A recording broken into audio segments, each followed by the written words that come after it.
Well, hi, good morning. I am Kristee Watson, Executive Director of Nevada Conservation League, and I am so excited to be here for Conservation Lobby Day 2025. Thank you all, press, for being here with us, and thank you so much to all of our incredible volunteers. We have over 50 Nevadans here to advocate to their decision makers about the importance of protecting Nevada's air, land, water, and health.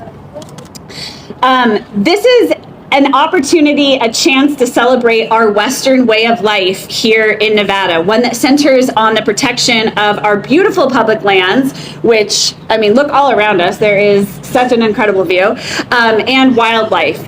It's also a space for us to advocate for clean, renewable, affordable, clean energy. And so this is an exciting day where we're going to talk about our legislative priorities, and our decision makers are going to hear directly from members of the community. As you might know, Nevada is home to the two fastest warming cities in America, Reno and Las Vegas.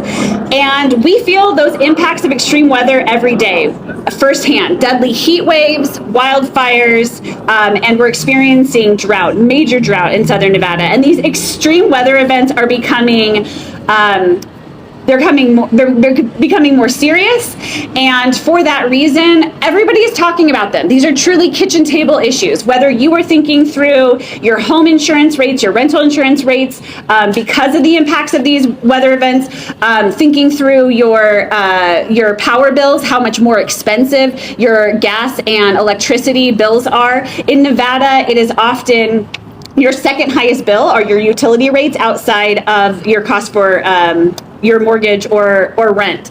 And as a mom myself, it's really hard to be looking at my kids and thinking about what does their future look like in Nevada. And I know so many of us here today are asking that same question. We're concerned about affordability. We're concerned about these extreme weather events. And we're thinking through not just the next generation, but how many future generations are going to be able to call Nevada home. That's why Nevada Conservation League is fighting hard to hold utility monopolies like NV Energy and Southwest Gas accountable through policies that make them share in the cost increases of unpredictable and out-of-state methane gas that has to be trucked in from out of state, because hardworking families are crunching numbers in order to make sure that they can afford their housing, their medical bills, and just their everyday cost of living. And everyday Nevadans should not be funding C-suite executives' trips to the spa. They should not be funding our box seats to concerts and sporting events. That is not how our ratepayer dollars should be spent. And so it's our job to show up and tell our legislators that we are going to advocate for ourselves and the rest of everyday Nevadans. Times are tough. The fight is hard. I'm frustrated. I'm exhausted. I know all of us are, but this is also a worthwhile fight, because we know that when we show up and we use our voices for good, that we can affect change through good, meaningful policy. And that is why we are here today. We're also talking about some other funding opportunities to protect wildlife lives through wildlife crossings, as well as one of our most exciting pieces of legislation, the Nevada Outdoor Education Program, that was just common ground. Doesn't matter who you are. We had over 30 different small businesses, hunters, nonprofits, and local governments sign on to our letter of support in support of more outdoor recreation funding.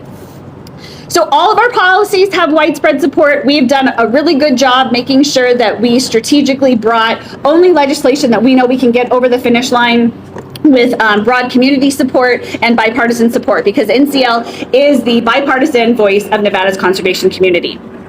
So I want to just emphasize that we have more in common than our differences of opinion on how we can best support one another and also protect our natural resources. And I think that it's important that we hear directly from other community members, such as Yvonne Menendez. She is going to talk. She's a member of Chispa, Nevada, which is an LCV affiliate of League of Conservation Voters, and we would love to hear from you directly, Yvonne.